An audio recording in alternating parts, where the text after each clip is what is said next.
I was once tasked with watering a friend's plants while he and his wife were away on a long weekend, and although it sounded like the dullest favor in the world when he first asked me over a pint, it turned into one of the strangest and most quietly important afternoons of my life. An afternoon I have replayed in my head more times than I can count. An afternoon that taught me more about myself than the previous 20 years put together. My friend, whose name I will not bother changing because none of this matters to anyone but me, had a lovely old house on the edge of the village, the kind of house with a long gravel drive, and climbing roses round the porch, and a converted loft bedroom up under the eaves. And he and his wife, Tina, had been planning this little getaway for months, some anniversary trip up to a hotel on the coast. And a few days before they left, he caught me at the bar and pressed a spare key into my hand and asked if I would mind popping in to water the pots in the conservatory and the hanging baskets out the back, because the forecast was hot and Tina's tomatoes would crisp up to nothing if they were left for 4 days. And I said yes, of course, no problem at all. Happy to help. The way you do when a friend asks a small favor and you have no idea that the small favor is going to crack your life open like an egg. I visited the plants on a Friday evening around 5 o'clock, parked on the gravel, let myself in through the side door, and as soon as I stepped into the cool, tiled hallway, I felt the particular hush of someone else's empty house, that careful held-breath silence that always feels half like an invitation and half like a warning. The sun was still slanting in through the conservatory windows and shining directly on the terracotta pots, and I am enough of a gardener to know that you do not water in full sun unless you fancy scalding the roots. So I decided to wait until the pots were in the shade before I did anything, and that small sensible decision to wait half an hour, is what set everything else in motion. Because if I had simply watered and left, none of the rest would have happened, and I would still be the same slightly tired man I had been that morning. I wandered back through to the kitchen to put the kettle on, the way you do in a friend's house when you have permission to be there, and that is when I saw the envelope. It was propped against the fruit bowl on the kitchen island, a plain cream envelope with my name written on the front in Tina's loopy, slanted handwriting, the kind of handwriting that always looks like it is in a hurry to get somewhere more interesting. I picked it up and turned it over in my hands a couple of times before I opened it, because some part of me already knew that an envelope with your name on it in someone else's kitchen is never quite the harmless thing it pretends to be. Inside was a single sheet of notepaper, folded in 3, and on it Tina had written a few lines in that same hurried hand. She thanked me for watering the plants. She said there was a bottle of decent red on the rack in the dining room, and I should help myself. And then, in a slightly smaller hand, as if she had thought about the wording for a long time before committing to it, she wrote that she had noticed, over the last year or so, the way I looked at certain things in her house, the way my eyes wandered to the silk scarf draped over the back of a chair, the way they paused on the heels by the front door, the way I went quiet whenever the conversation turned to clothes. And she wanted me to know that she did not mind, that she had in fact thought about it quite a lot, and that the door of the loft bedroom was unlocked and the wardrobe was open and there were a few things laid out on the bed that she thought might be my size, and that I was welcome, very welcome, to take an hour for myself while the plants finished their sunbath, and that she would never mention it again unless I wanted her to, and that the only rule was that I put everything back roughly where I had found it and lock the front door properly on my way out. She had signed it simply with A.T. and a little kiss, and underneath the kiss, in tiny letters, she had added the words, "Have fun." I stood in the kitchen for what felt like a very long time holding that piece of paper. I read it twice. I read it a third time. The kettle came to the boil and clicked itself off behind me, and I did not even hear it. There is a particular feeling, I do not know if there is a proper word for it, when something you have carried in secret for so long that it has become part of the furniture of your inner life is suddenly and casually named by someone else, and the feeling is not relief exactly, and it is not embarrassment exactly. It is something closer to vertigo, the sense of a wall you have been leaning against for years quietly turning into a door. I had to sit down on one of the kitchen stools. My hands were not shaking, but they were not entirely steady either. I thought about all the small moments she must have catalogued without my noticing, all the glances I had thought I was hiding, all the half-formed comments I had swallowed at dinner parties, and I thought about Tina, slim and watchful and quietly amused, sitting on the other side of those evenings and reading me like a paperback. I had always thought she was the attractive one in the marriage, and my friend was the lucky one, and the rumors about her wild past were probably half nonsense. And now I had to add a new fact to the picture of her, which was that she was also kind in a particular precise way, the kind of kindness that requires noticing someone properly before you can offer it. I folded the note carefully and put it in the back pocket of my shorts, because it suddenly felt like the most private piece of paper in the world, and I did not want to leave it lying about. Then I stood up and I checked the time, and I looked out at the pots in the conservatory, still half in sun, still half an hour from being safe to water, and I made the decision that I had probably already made the second I read her note, which was that I would go upstairs. I climbed the first flight slowly, one hand on the banister, the house ticking quietly around me in the way old houses do, the floorboards giving the small, familiar creaks under my weight, and at the top of the second flight, I came to the loft door, which was, as she had promised, very slightly ajar. I pushed it open with my fingertips.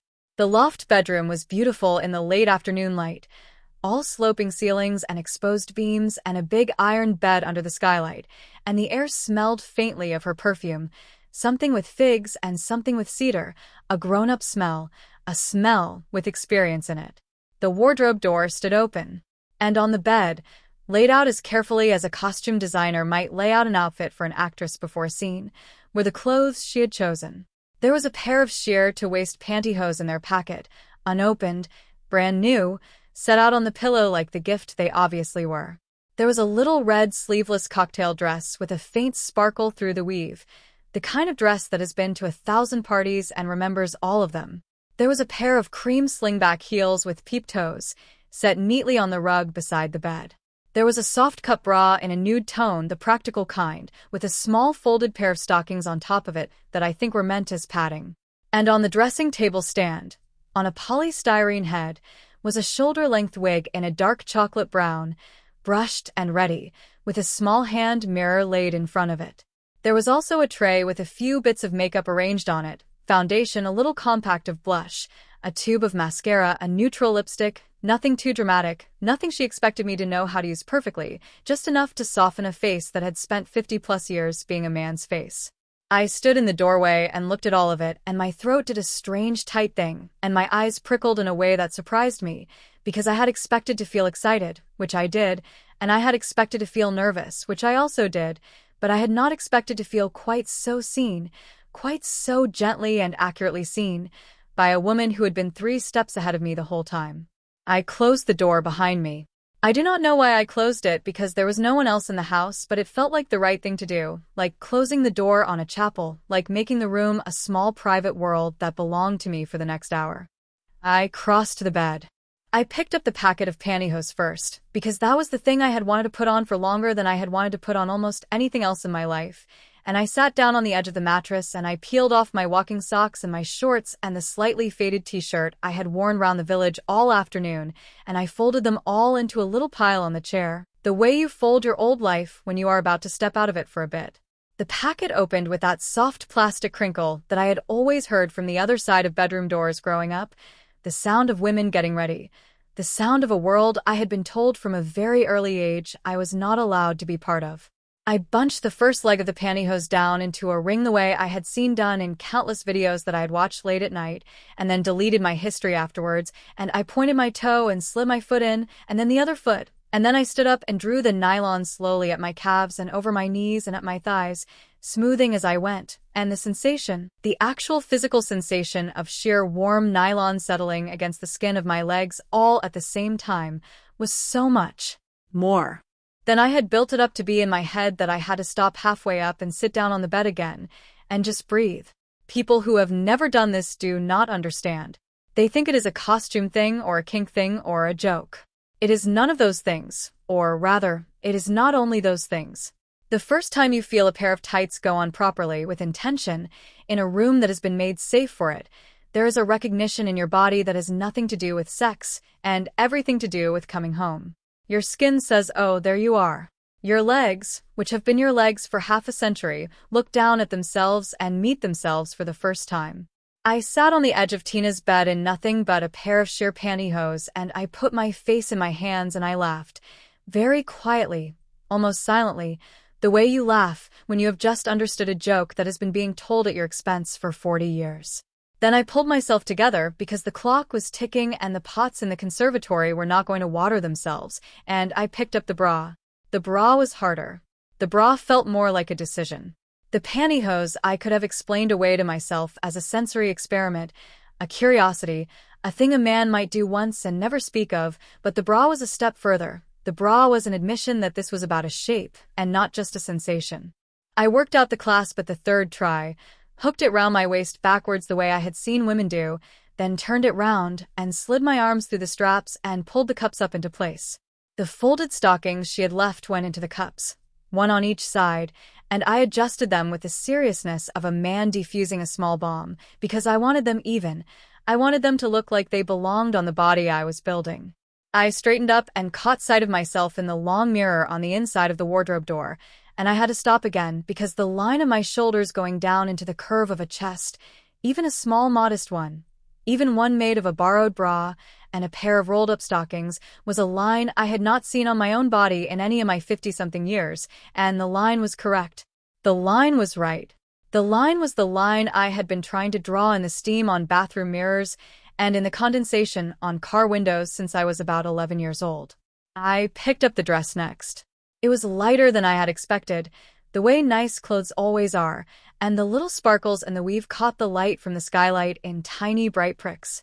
I stepped into it through the neck rather than pulling it over my head because I did not want to mess up the wig before I had even put it on, and I drew it up over my hips and slid my arms into the cap sleeves and reached behind me to do up the small concealed zip at the back. It zipped to the top first try, which felt like another small benediction, like the dress had decided to be kind. I smoothed the skirt down over my hips with both hands, and I felt the soft jersey fabric move under my palms and settle against the nylon of the pantyhose with a tiny static crackle. And the dress fit me. It fit me as if it had been altered for me. It skimmed the chest I had just built and dropped clean from the waist and stopped just above the knee in a way that made the legs underneath look like they had been waiting their whole lives for a hemline to live under. I put on the heels next. I had to sit down for this because I had not worn heels before, and I knew enough not to try to do them standing up. The shoes were a touch loose at the heel, but the slingback strap held them on, and when I stood up the room changed shape. People do not warn you about this. They tell you heels make you taller, which is true, but they do not tell you that heels rebuild your whole architecture from the ground up, that they tip your pelvis and lengthen your calves and push your shoulders back and pull your chin up and force your steps short and deliberate and place you in the world in an entirely different way. I took one step and then another, and by the third step I was walking, not well, not gracefully, but walking, and I crossed the loft floor in those cream slingbacks and Tina's red dress, and I watched myself in the long mirror as I came towards myself, and I do not know how else to say this. I met someone in that mirror who I had been waiting a very long time to meet. The makeup I did slowly and badly. I want to be honest about that. I am over 50, and I had no training and no instinct for it, and I sat at Tina's dressing table, and I dabbed foundation on the back of my hand the way I had seen women do it, and I rubbed it into my face with my fingertips, and it was too much in some places and too little in others, and the line in my jaw was not blended properly, and I had to wipe it off with a tissue and start again. The blush was easier, just a soft pink on the apples of my cheeks, just enough to give the face a bit of life. The mascara I was scared of because I had heard 1,000 jokes about men poking themselves in the eye with a wand, but I held my breath and held the lashes and got it on, and it made my eyes look bigger and rounder and a little more startled, which was about right because I was a little more startled. The lipstick I did last, a soft nude pink, and I pressed my lips together the way women do in films, and I looked at myself in the dressing table mirror, and I did not look beautiful. I want to be clear about that. I did not magically become a glamorous woman. I looked like a man in his 50s wearing a borrowed dress and clumsy makeup, but the man in the mirror was so unmistakably happy, so visibly relieved, that the question of whether he was beautiful or not stopped mattering. He looked like himself. That was the thing. He looked like himself for the first time in a very long time. Then I put on the wig. The wig was the last piece, and I had been saving it deliberately the way you save the last bite of something good. I tipped my head forward and pulled the cap on from the front, the way I had read about online in the small hours of various lonely nights, and I shook my head once and let it settle, and I lifted my head back up, and I looked, and the dark brown hair fell shoulder-length around a face that, framed by hair, suddenly belonged to that face in a way it had not belonged before. The hair did the work that the makeup could not do. The hair softened the jaw and shortened the forehead and put a small curve along the cheekbone and made everything else in the picture click into place. I lifted my hands up and ran my fingers through the ends of the wig, very carefully, the way I had seen Tina do with her own hair 100 times across 100 dinners, and the gesture, the small unconscious feminine gesture of touching one's own hair, came to me unbidden and easy, as if it had been stored in my body all along waiting for hair to touch. I stood up. I walked across the room again, more confidently this time, and the dress moved around my thighs and the heels clicked on the floorboards and the hair moved against my shoulders, and I went over to the long mirror and I stood in front of it and I looked at her, because by then she was a her, and I want to tell you what I felt, and I am going to try to be honest because there is no point in any of this if I am not honest. I felt relief. That was the biggest feeling, and it was bigger than I had any right to expect. I felt relief in the way a man feels relief when he finally puts down a heavy bag he did not realize he had been carrying. I felt relief in my shoulders, in my jaw, in the small tight place at the base of my throat that had been tight for so long I had forgotten it was supposed to be loose. I felt grateful, deeply and almost tearfully grateful, to a woman who was at that moment 200 miles away on a coast road with my friend, a woman who had taken the trouble to notice me properly and the further trouble to make a room safe for me, and who had then had the wisdom to leave the house so that I could meet myself without an audience. And underneath the relief and the gratitude, yes, of course, I will not pretend it was not there, there was excitement too, the body kind of excitement, the kind that hums along the inside of the thighs and at the base of the spine, because there is no honest account of putting on a tight dress and a pair of heels and a wig in front of a long mirror that does not include some current of that, and I will not be precious about it. But the excitement was not the main story. The excitement was a side effect. The main story was the relief. I sat down on the edge of the bed in the dress and the heels and the hair, and I just breathed for a while. The light through the skylight had started to turn that particular late afternoon gold, the color that only exists for about 20 minutes a day in summer, and it lay across the floorboards in long, warm rectangles, and I watched it move very slowly across the room, and I thought about all the years I had spent not doing this, and I did not feel sad about them exactly, because sad is not quite the right word, but I felt a kind of soft surprise at how much time had passed, and a kind of soft promise to myself that I would not let so much time pass again. After a while I got up, because part of the deal with myself and with Tina was that this would be an hour, not an evening, and I wanted to have time to take some photographs before I had to put it all away. I took the selfies sitting on the edge of the bed first because the light was good there, and I held the phone out at arm's length the way I had seen 1,000 women do on 1,000 evenings, tilted my chin down a little, looked up into the lens, and took a few. Then I stood up and took some in front of the long mirror, the classic mirror selfie, one hand on the hip, the other holding the phone, the dress catching the light, the heels making the legs look like someone else's legs. Then I took some of just the shoes, because I wanted to remember the shoes.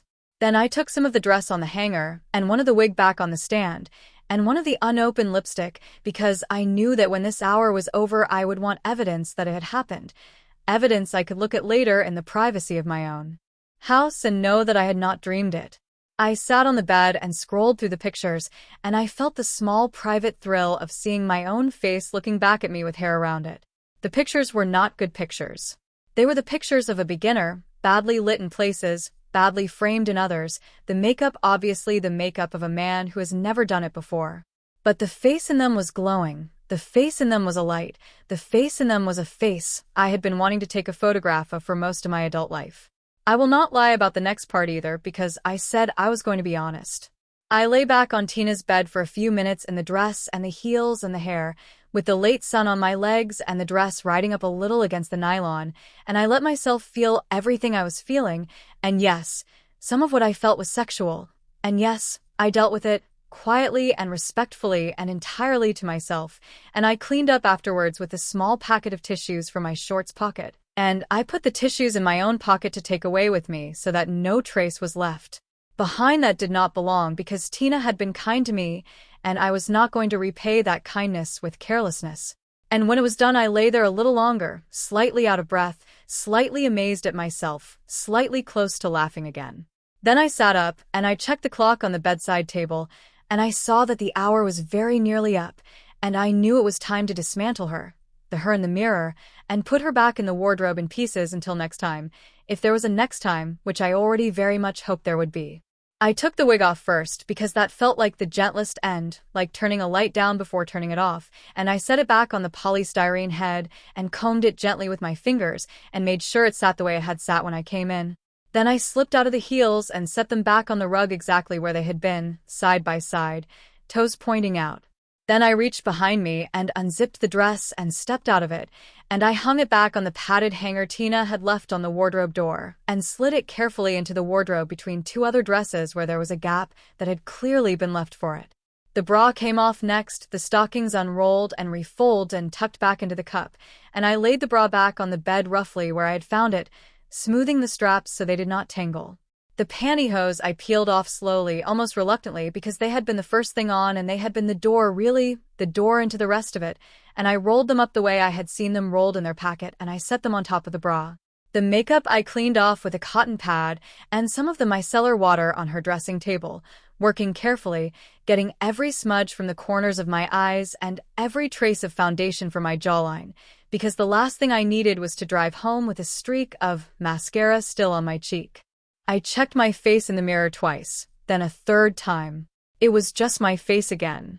A slightly flushed, slightly older man's face, but my face. I put my shorts and t-shirt back on, and I felt the rough cotton of them against my skin, and I felt a tiny pang of loss, the kind of pang you feel taking off a wedding ring at the end of a costume party, the kind of pang you know better than to take too seriously, but that is real all the same. I straightened the duvet on Tina's bed and plumped the pillows and stood back to check that the room looked the way it had looked when I came in. It did. It looked untouched. I picked up the polystyrene head and turned it very slightly so the wig faced the door the way it had when I arrived. I stepped out of the loft bedroom and pulled the door to behind me, leaving it the same fraction ajar it had been before, and I went down the 2 flights of stairs slowly, because my legs were a little wobbly from the heels even though I had not been in them long, and I came out into the hall, and that is when I heard the back door open. I froze on the bottom step of the staircase with one hand on the newel post, and my heart did something I did not know hearts could still do at 50-something, a kind of slamming sideways thing, and I stood absolutely still, and I listened, and I heard whistling low and tuneless, and the soft thump of a bag being set down on the kitchen floor, and then the running of the kitchen tap. And I realized with a slow cold drop in my stomach that there was someone in the house. For a moment, I could not move at all. I went back through every single thing I had just done upstairs in a kind of horrified slideshow. The dress, the heels, the wig, the lying on the bed, the tissues now safely in my pocket, but the rumple of the duvet I had only just smoothed, the smell of perfume I had got on my skin, the faint sheen of foundation that might still be on my collar, and I did the maths on how visible any of it would be to a stranger walking past me in a hallway, and I was not at all sure that the maths came out in my favor. Then a voice called out, cheerful and unmistakable, and I felt about half of the fear go out of me at once, because the voice was Tina's brother, and Tina's brother was a good man, and Tina's brother was, I remembered with a small jolt that turned out to be important later, also on the list of people who had been asked to water the plants. He came round the corner from the kitchen into the hall with a watering can in one hand and a half-eaten apple in the other, and he stopped when he saw me on the bottom step, and for one terrible second, I thought I must look obviously strange, obviously flushed, obviously not quite right, and then he grinned and said, all right, mate, you on the plant rota too, and the world went back to normal so fast it almost gave me whiplash.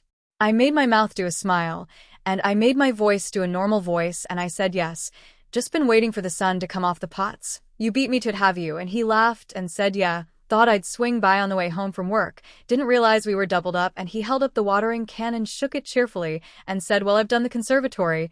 You can do the hanging baskets out the back if you fancy. Share the workload. I came down the last step on legs that I am amazed held me up. I walked past him into the kitchen, and I took the second watering can from under the sink, and I filled it at the tap, and the whole time I was filling it I was waiting for him to say something, to comment on a smell, to comment on a hair, to comment on the fact that there was a faint music coming from somewhere upstairs that I now remembered, with another small cold drop, that I had left on, because I had switched on the little DAB radio on Tina's dressing table when I started doing my makeup. And I had absolutely not switched it off again. But he did not say anything. He just stood in the kitchen finishing his apple and chatting about the weather and the cricket and somebody in the village whose fence had blown down, and I nodded, and I made noises in the right places, and I filled the watering can, and I willed him not to go upstairs for any reason at all.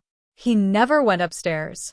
I do not know whether he simply did not hear the radio because the kitchen extractor fan was running, or because the loft was 3 stories above us, or because he was the kind of man who minded his own business in other people's houses, but he never tilted his head and said, "Is that music?" And he never wandered towards the staircase. And he never asked why I had come down from the top floor when I was supposed to be watering the plants on the ground one.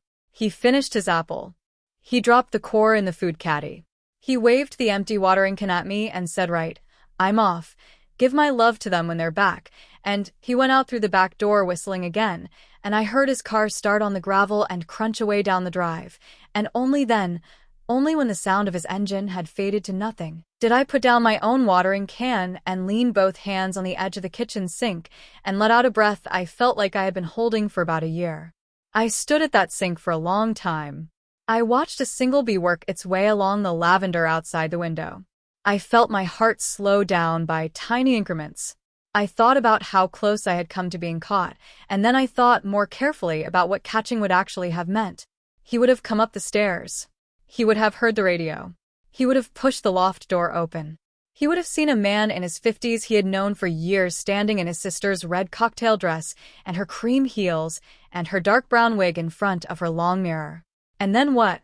I knew him. I had been in the pub with him 100 times. He was not a cruel man.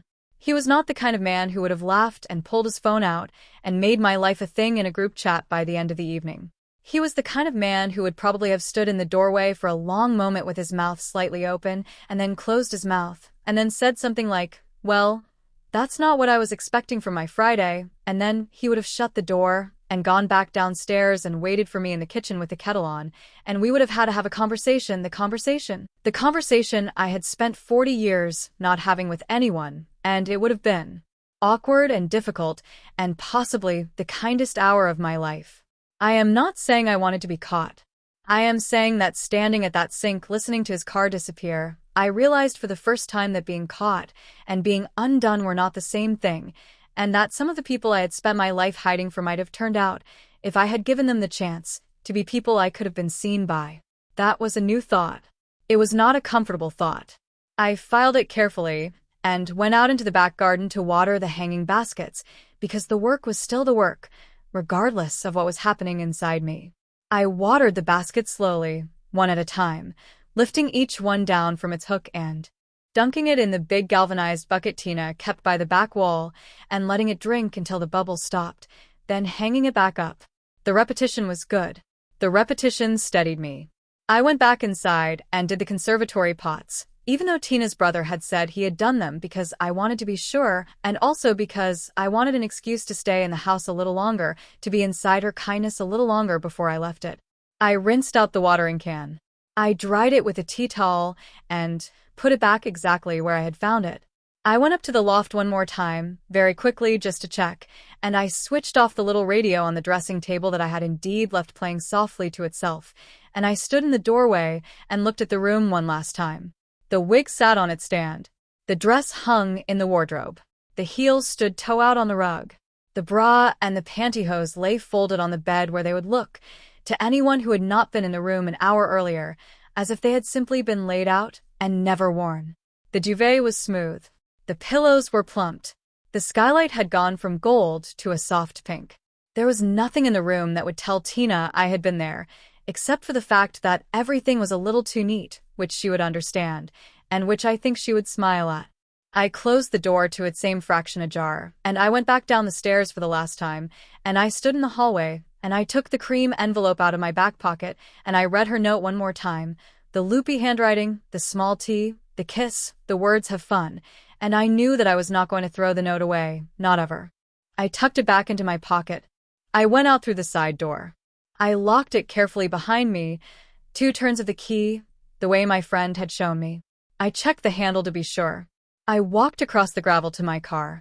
I sat in the driver's seat for a moment without starting the engine, and I looked at the house, at the warm pink light on its windows, at the climbing roses by the porch, at the dark rectangle of the loft skylight 3 floors up, and I felt something move in my chest that I did not have a name for, and I think now, looking back, the closest word for it is thank you. I drove home, very slowly. I drove home like a man carrying something delicate in the passenger seat.